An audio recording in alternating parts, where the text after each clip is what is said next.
Hello there and welcome to episode 4 of the Total Extreme Wrestling 2020 save. January 1992 World Wrestling Federation from then to now. We've got our go home episode of Superstars today. The last episode of Superstars before the Royal Rumble. Of course, the famous 92 Royal Rumble for the WWF World Heavyweight Championship, still considered one of the greatest rumbles of all time. So, you know, no pressure and such. But if we look at the three Superstar shows we've had building up, we've had 70, 76 and 78. Now, if we keep building, we may actually not lose Pop on this show, which will be amazing, which also shows that we probably could have done this straight.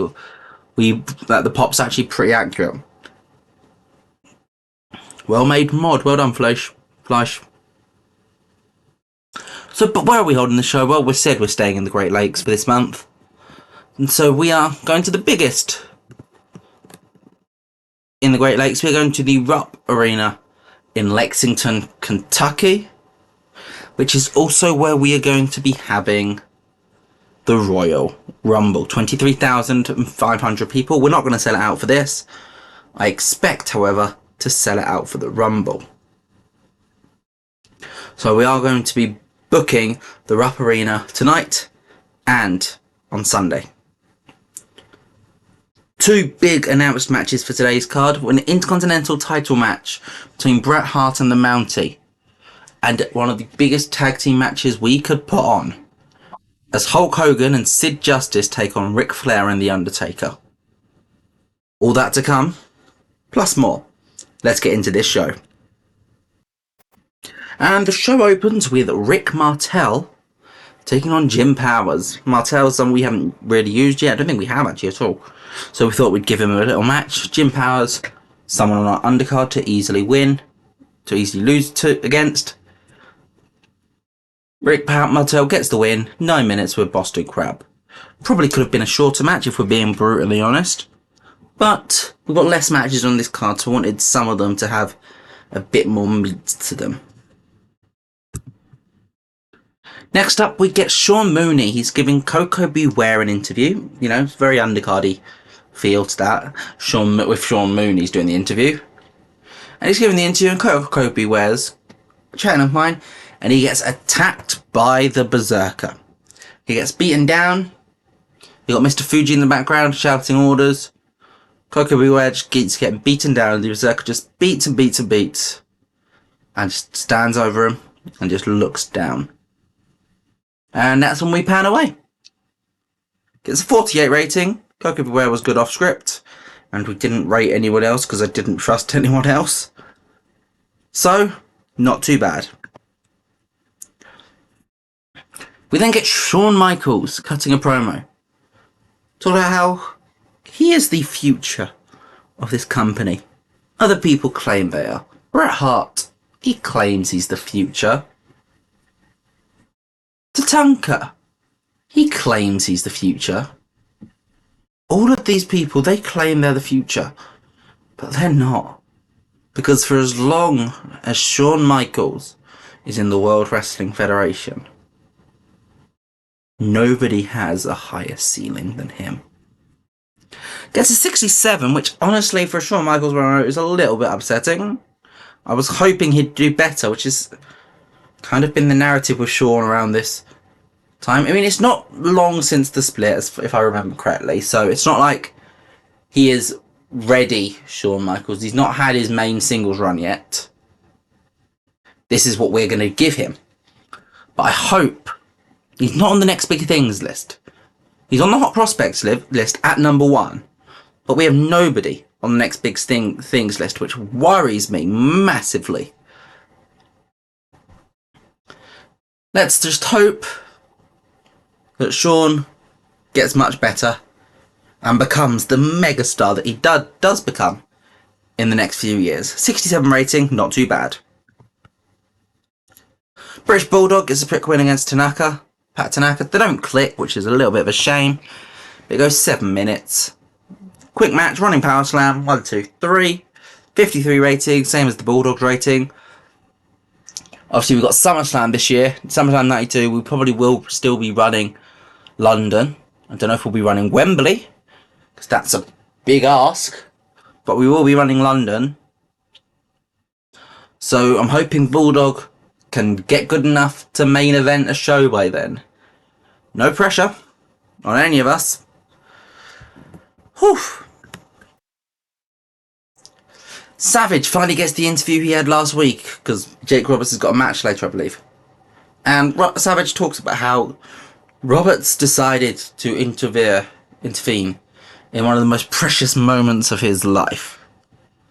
Savage will not be satisfied until every ounce of life has been dripped out of Jake Roberts' venom. Gets a 100 rating. It's a Savage promo. It's a bit nonsensical. It's a bit random. And it's a lot louder than obviously I make it sound. But you all know what a Randy Savage promo sounds like. I don't need to do the impression. 100 rating though, not too bad. Jake Roberts and Marty Genetti. Oh, that's the match I was talking about. Roberts quickly beats Marty Genetti just under 8 minutes. They don't click, which is a shame. Roberts does get 74 though, so I am excited about that. Gets at the win with a DDT. Still at the point where that's a finisher. Trust me, it won't be long until they'll save until it's not. 67 rating is actually pretty good for one of our undercard matches. And despite this being two recognisable names, this is still an undercard match. Let's move on. We get another Papa Shango vignette, number 2. He's doing some more voodoo, because I don't know what else to do with him. Papa Shango, one of those weird spooky characters where I'm like, why are you in wrestling? That's a weird character to have in wrestling. Honestly, if he wasn't such a legend, I'd probably think of The Undertaker in that same regard, like, as such a weird character. 56 though, not too bad. We then get a quick Bret Hart match before his promo before his match, and he pretty much says that if he wins tonight, he will issue an open challenge for the Intercontinental Championship at the Royal Rumble. Anybody can come and have a shot. Basically just adding an extra match onto the undercard of the Royal Rumble. It's going to be Bret. Well, if Bret wins, it's going to be Bret versus someone. If the Mountie wins, it'll probably be the Mountie versus someone. We will find out next, though. Well, I kind of gave it away that it was going to be Bret winning, didn't I? But he does win, which I still think is the right choice. Despite the Mountie did get an IC title run in real life, but it was almost entirely on the house shows.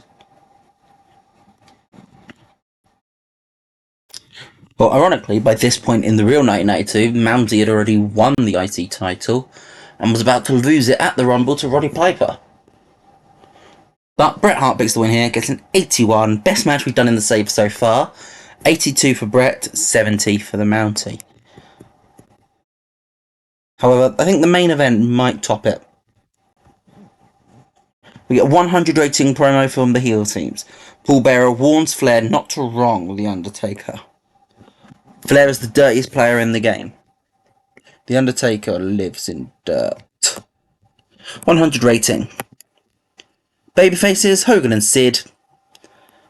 They're clearly not on the same page. We know this.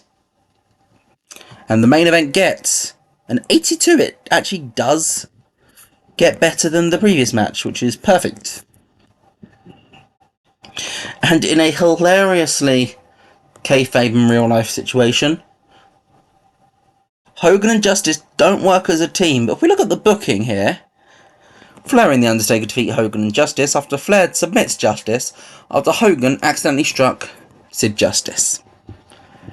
So it was supposed to be partner miscommunication. It turns out Hogan and Justice just did not work together. So that actually worked hilariously perfectly. I have no intention of ever teaming Hogan and Justice together. This was almost designed to start off their feud, this match. But they don't work well anyway, so vindication. So what do we get overall? 86? Where the hell did that come from? That's much better than what we been getting recently. So it's gone from 70 to 76 to 78 to 86. We've gone to blue. We've gone to blue already. So, woohoo! And we gained pop in 26 regions. So that's most of the regions we have TV deals in. So this has been a phenomenal show. Let's just hope the Rumble is just as good. No pressure, then. Oh God, I'll see you then.